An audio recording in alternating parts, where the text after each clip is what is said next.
Hello everybody, the Midwest Stitcher here.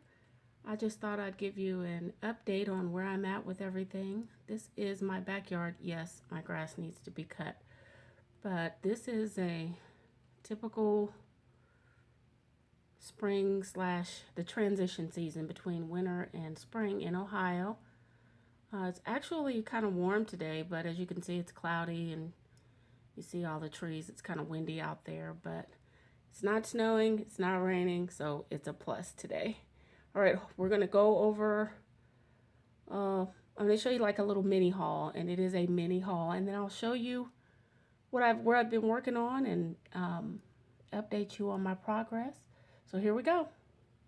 Okay, so the first thing I want to show you is this needlework thread color card. Now, I bought this a little while ago, and what it is, you open it up, it's got all the DMC colors, and it's just a cardboard thing, as you can see, with all the numbers and what the colors look like. And it's supposed to help you if you're, trying to, maybe you have a kit, you need to match some colors up, or if you want to do a conversion of colors. I do not like this. One, because with it being cardboard, you just really don't get it's hard to match it up, in my opinion. I think it was a waste of money for me. If it works for other people, that's great, but I didn't like it. Now, let me show you what I found later on that I do like. So hold on. Okay.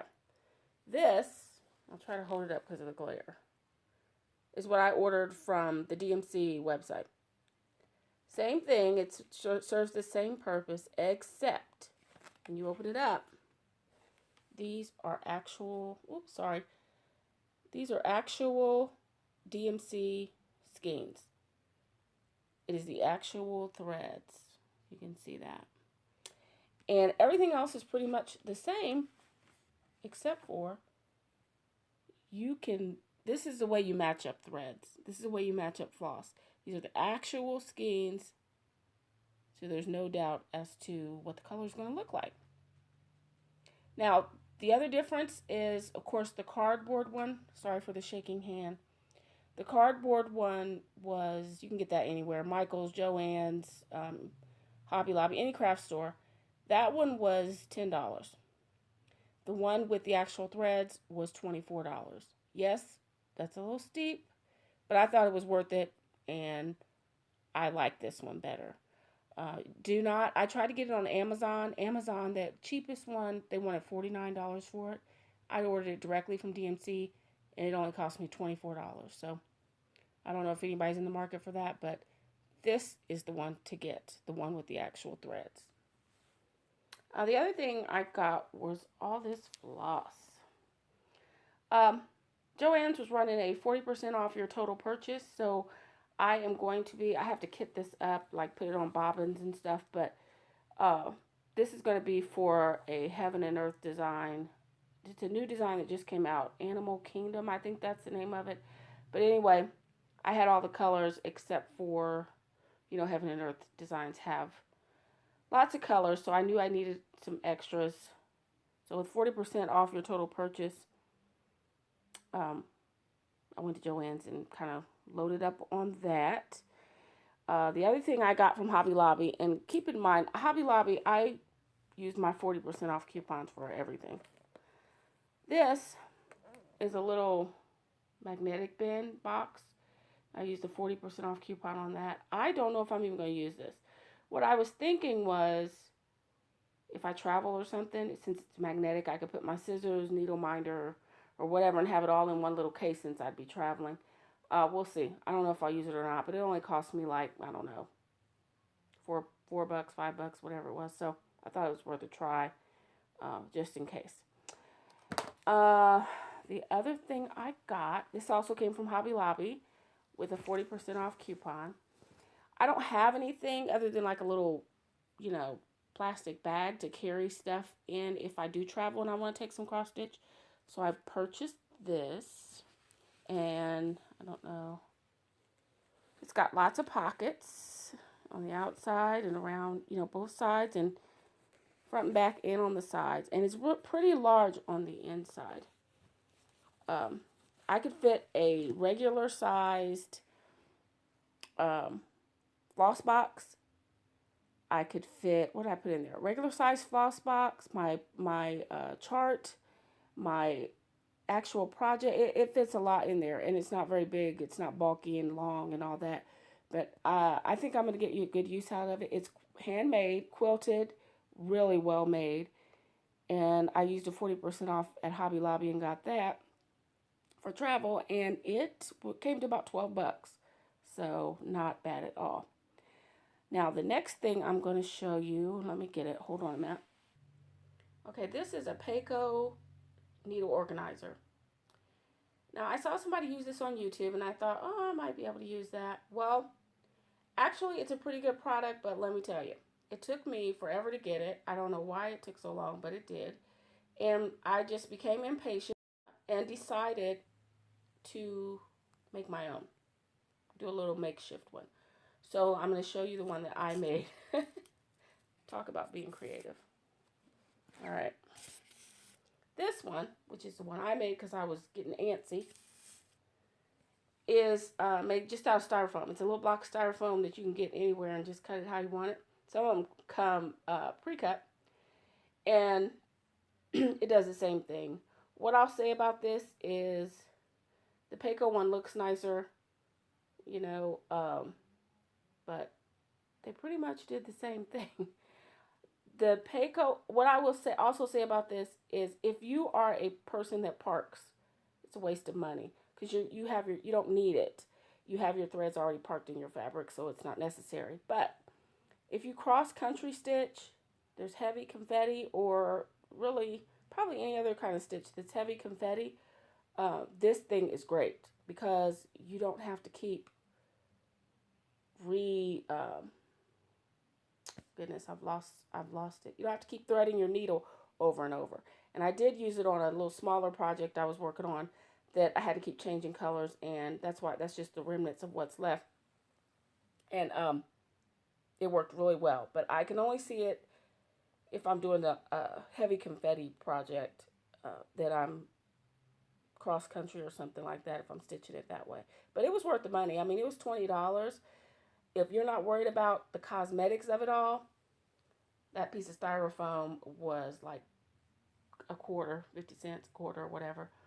Now, with the Peiko organizer, it tells you this little centerpiece where you see the numbers, it slides in and out, and they give you extra ones so that you can switch them, because the instructions are to put the symbol that's on your pattern, that tells you what colors to use in those blocks, and so you'll know which needle goes where.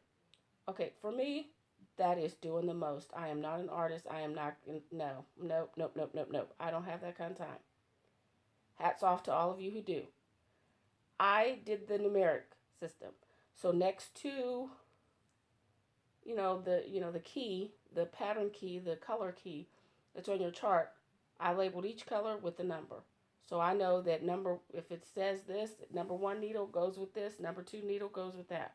That works better for me. I try to make it simple. If you guys like making symbols and doing all that, God bless you. But not me. All right, the last thing that I bought was, let's see, this right here at the back up. This is a floor stand magnifier, and it's a lighted magnifier. Now, I'm showing you all my stuff, but it slides under the bed or under the couch or whatever. And you can see it lights up if you need it to on your work. And this arm adjusts to whatever height you need it. Now, the reason I got this thing, let's move it out of the way. The reason I got it was because I am having severe eye strain. Normally, I can stitch, just put my readers on. But because I don't want my eyes to get any worse than they already are at my age, when I stitch on the couch where there's not a lot of lighting, I do have a stitchy spot now that is awesome. Have my own chair and my own little space. But when I do sit on the couch to stitch, the lighting's not that great, and so I thought this would help because it's lighted and it can magnify and I won't have to work so hard to see. It was not the original price. It was not cheap. Now let me tell you guys, if you need something like that, they have them all kind of brands and the real, Lights and stuff like that, name brand. They run about $200 and up. There is no way I'm paying $200 for something that I won't use very often. So Michael's ran a 60% off flash sale. I drove to my local Michael's. That magnifier was regularly $100. I got 60% off that. With tax and everything, I walked out the door and I think I paid, I don't even know, like 40, it was $40. So just wait it out till you can get you a good deal. Okay, that's it. I told you I had a mini haul. That's pretty much it. I am going to now show you where I'm at on my stitching. Okay, so here is the 23rd Psalm. In the last video, I had I think I had the top of the border and maybe like the first 3 or 4 words. And as you can see, I'm about halfway through the pattern. And that's what it's gonna look like when it's done. So that's where I'm at now. Like I said, last video, I had the top part of the border and maybe 1 or 2 words, and that was it. And here's Macintosh Mill. I worked on that a little bit. I think I just had maybe a little part of the barn, and so not a lot done. I think I had it right there, and then now I'm all the way to right there. Okay, and last but not least, there she is, the lady in black. I have made a lot of progress with her. The last video, I think I had part of her chest, not all of it, the upper part of her chest, and maybe the sleeve. So I finished off her chest and filled in some of the dress, and now we're into the arms and the sleeves. So she is coming along. I actually should be done with her, but I don't know. I got hemmed up on other things and just didn't get around to her. But it is a gift, so I will have it done in time. I just want it to be done earlier than what it's taking me. But nonetheless, this is what she will look like when I'm done. I show her every video. So you can see I don't have that much more to go. But anyway, that's what I've done since the last video. I hope you guys are enjoying this transition into spring. Happy stitching!